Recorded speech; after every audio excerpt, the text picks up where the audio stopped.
Hi guys, good morning, good afternoon, good evening. My name is Dustin from Laptop Factory.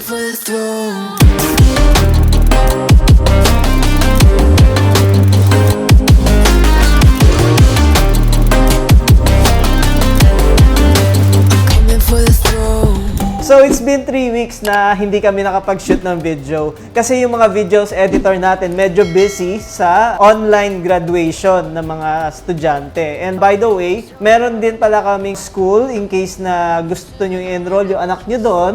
Please visit their page, which is the Rich Golden Shower Montessori School. We're just gonna send the link below para at least inquire kayo doon. I think the price is right naman doon sa school na yun. So yung last video natin, we accumulated 6,000 subscribers. And now, we're going back here. Malapit na tayo mag 10,000 subscribers. So yung mga panahon na wala kaming shoot, ako naman, I've been busy gathering giveaways para sa inyo. Hindi na HP backpack muna ang ibibigay natin. After this video, we'll be giving a giveaway which is Acer loot bag. It includes Acer Predator t-shirt, notebook, and meron pa siyang ID lanyard. And then after that, pag umabot tayo ng let's say 15,000 subscribers, ang ibibigay naman natin is an Acer table. Ayan, makikita nyo sa video kung gaano kalaki yung table. It's foldable, so pwede nyo ilipat saan yung table. And then lastly, on our 20,000 subscribers, magbibigay naman tayo ng tablet which is an Acer 180T2. Yun yung model niya. So it comes with a 2GB RAM and a 32GB storage and 8-inch display. So, ganun din, pagdating ng 25,000 subscribers, magbibigay ulit tayo ng another tablet. And then, moving forward, as I promised, na pag umabot tayo sa mga 30 or more than 50, baka mga laptop na ibibigay natin. So, mapapansin nyo, puro si Acer na muna nag-give ng mga freebies or mga giveaway. Baka naman, Dell, Asus, hello!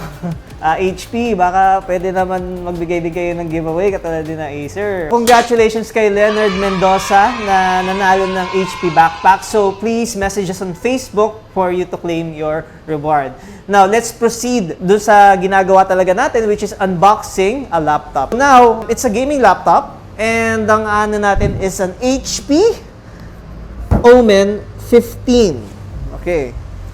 So, ito yung laptop and here's the bag. So, check na muna natin yung bag bago natin ibuksan yung laptop. Alright, so let's check what's inside this bag. Kasi medyo malaki siya para siyang ano. So, ang tawag dito is HP 15.6 Odyssey backpack. Alam niyo yung sa mga militar na ano, diba may kulay green tapos ito medyo may pagka-camouflage sa silver. Okay, so paano babuksan to? Parang hirap nang babuksan ito. Okay, so here. Okay, so ganun binubuksan dito. So, ito yung ano, pag in-open mo siya. So, may lagay na laptop dito. And then, there's another ano dito, baka lagay ng tablet. And there's a zipper here. And there's a clip here. Hindi ko lang para saan yan. Okay, so dito sa gilid, lagayan ng bottle water.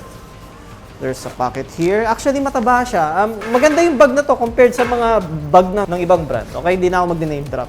Okay, now, let's continue on the laptop itself, which is the HP OMEN. So, it's a white box. So, pag i-open siya, ganito pala ang open niya. Okay. There's this red-orange accent. Baka yun yung bagong color theme ngayon ng HP OMEN. Pero, however, i-open na muna natin to. There's an OMEN logo here. Okay. So, it's printed materials. And yung kanyang charger. Bigat ang charger niya. Of course, sa gaming laptop, kaya mabigat ang charger. Okay. So, itabi na muna natin to. And buksan natin yung laptop. Okay. Now, let's talk about the appearance of this laptop first. So, it's black. It's matte. And there's a diamond logo here of the HP OMEN. It's blue-green. And once you open the unit, it's just simple as black. Hindi siya maingay katulad ng ibang gaming laptop. Sa malayo may kita mo gaming laptop. This, mapapaisip ka pa, is this really a gaming laptop or not? It's deceiving, okay? Pag-uusapan natin yung specs ito mamaya, but let's check the port first. Okay, on this side, there's a power socket, there's a LAN port, and a USB 3.0, HDMI, an audio combo jack, and an SD card. On the other side, we got here USB Thunderbolt 3.1 mini display port and dalawang USB 3.0. On the sides or in the back, makita nyo yung fan niya, isang buong fan. Okay? So, I'm pretty sure na dito mag-out and mag-in dito sa loob. So, mapapansin nyo, hindi tinitipid ni HP yung parang yung screen ng fan niya. Kasi yung iba, dito lang. Ito talaga, open na open eh. Now, the dimension of this HP OMEN, the height is 2.26 centimeters. The width is 35.78 centimeters. The depth is 23.97 centimeters. And the weight is 2.36 kilograms. You can open the lid up to 180 degrees. So, may sticker dito ng meron 300 Hz refresh rate. So, I'm gonna test this later on games. Tingnan natin kung talagang kaya niya magbigay ng 300 Hz. There's a logo here of the Bang & Olufsen. So that's the speakers. And you'll see here the logo of a Core i7 and a GeForce RTX. So guys, this is running an RTX 2070, but we're gonna go deep dive on it para makita talaga kung gaano talaga nagper-perform yung 2070. And there's also a shaded black here which a number of 015, designed and engineered by HP. So probably this 015 is the screen inch because it's a 15-inch laptop. And I also noticed, malaki yung tracking pad niya, hindi katulad ng ibang laptop na maliit yung tracking pad. Keyboard feels okay naman. The power button, however, nandito sa medyo gitna ng keyboard. Hindi siya katulad ng ibang laptop na nasa gilid yung power button or at the sides. This one, it's between F12 and the delete. Alright, and the keyboard is an RGB backlit keyboard. I think you could customize this. And now let's talk about the specification of this HP OMEN. So the processor is i7-10750H. That's 6 cores and 12 threads. Base boost is 2.6 GHz and the turbo boost is 5 GHz. The memory is 32 GB which runs with a 233 MHz. So mamaya i-check natin sa laptop na ito kung meron pa siyang memory slot. Kasi naka 32 GB na siya eh. Possible dual storage na 1616 or probably isang channel lang na memory na 32 GB. The storage is 1 tera SSD, so it's not HDD, it's a solid state drive. And the video card is NVIDIA GeForce RTX 2070 Super with Max-Q design. So that's 8 GB dedicated GDDR6. So itetest natin mamaya kung gaano kalakas tong RTX 2070. This is a 15.6 inch, that's Full HD, and it's an IPS display. It runs with 300 nits and 72% NTSC. So this is a non-bezeled screen. This is 300 Hz refresh rate. Yung dating AORUS na inan namin is just 240 Hz. So ito yung pinakamalaking display hertz na meron kami ngayon. And there's a control panel here which is the HP OMEN Gaming Hub. There's a button here, this diamond button. If you press this, lalabas yung HP OMEN Gaming Hub. So this requires an internet kasi para siyang Steam or gano'n. It's a software wherein pwede mong isync yung games mo dito. It comes with My Games, and then there's the Light Studio, Gallery. Etong gallery na to, kakapili ko pa lang. Ito, namimili ako ng desktop background ko. And there's a coaching. It's asking here to sign me up and then remote play. So guys, kayo na lang ang mag-check ko ano yung pwede nyong anuhin dito sa software ng OMEN Gaming Hub. Baka kasi maubos yung oras natin sa kakadiscuss nitong software na to. So right now, I'm testing the audio quality and the camera quality of this unit. So kung ano yung narinig yung tunog, yung mic quality ng HP OMEN. So just like normal laptops, the 0.9MP, 720p ang resolution, it runs with 60 Hz. So nothing special about the camera of this unit. It's just like others.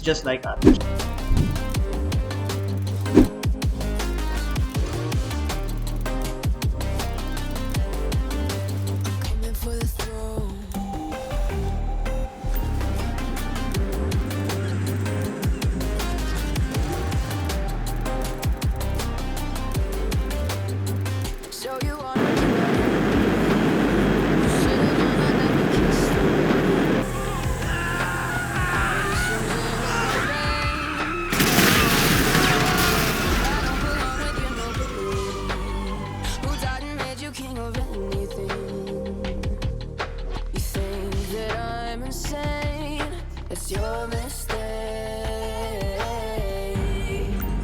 Kingdoms rise and fall. I've come to take it all. I'll take it. Kingdoms rise and fall. Cop knocker! There you hit it!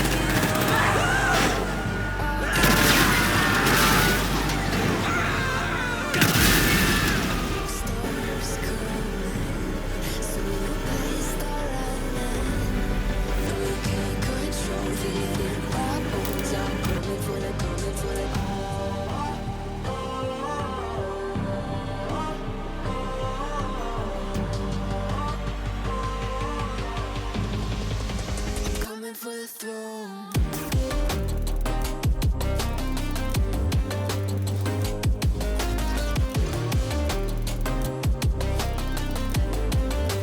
Coming for the throne.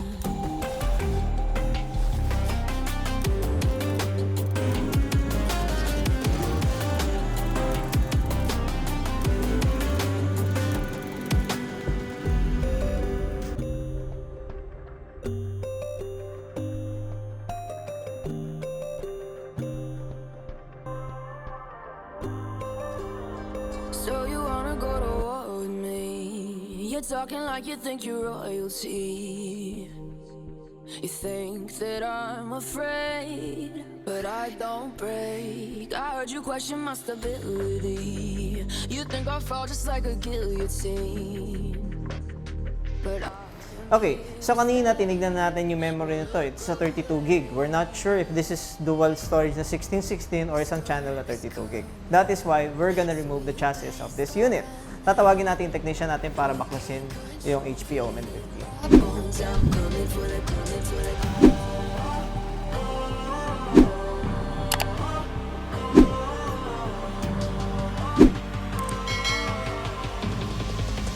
coming for the throne. Alright, thank you sa technician natin na nag-open ng chassis. I can see here that there's 2 memory slots and those memory slots are already taken. So, this is a 16 gig and the other is 16 gig kaya 32 gig siya in total. There's actually dalawang M.2 on this laptop kasi this is 1 tera SSD. Ito yung isang 1 tera SSD na nakakabit dito. And there's another free slot dito. So, pwede mo pang dagdagan ng another M.2. And to make the story short, pwedeng magdagay ka pa ng 512 dito or another 1 tera SSD.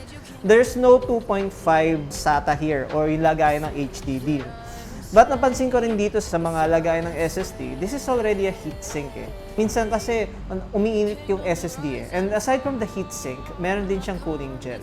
You have the ease na hindi mabilis uminit yung mga SSD mo dahil meron siyang heatsink and a cooling gel. There's 2 fans here.